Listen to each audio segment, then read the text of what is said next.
Després d'haver superat una fascitis plantar que la va obligar a retirar-se de les pistes al 2006, quan estava en el millor moment de la seva carrera, i patir una lesió al genoll a causa del deteriorament d'aquesta articulació, l'atleta lleidatana Laia Vilalta s'entrena diàriament contra les adversitats per poder disputar la temporada d'atletisme a l'aire lliure. Tot i les dificultats que han travat la seva carrera esportiva, Laia Vilalta explica que l'atletisme és un esport de constant superació i que les lesions només suposen un entrebanc més en la cursa per estar entre les millors. L'atletisme és un esport de superació i això ho demostrem a la pista, competint, entrenant i recuperant-nos de les lesions. És una lluita contínua contra el crono, contra totes les adversitats que se't plantin, des de lesions, des de mals moments i des de moments de forma dolents. I això és una competició sempre.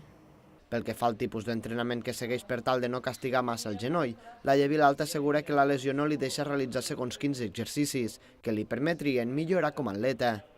Vilalta explica que des de la seva tornada a la pista treballen amb el seu entrenador, Quim Erta, l'aspecte físic, i en específic pel seu genoll intenten reforçar la musculatura de la zona per tenir més força. Igualment, l'atleta assegura que no es frena a l'hora de córrer per molt dura que sigui la sessió o la cursa. No em tallo perquè sempre dono tot el que puc, el que passa és que sí que és veritat que hi ha moltes coses de l'entrenament que no puc fer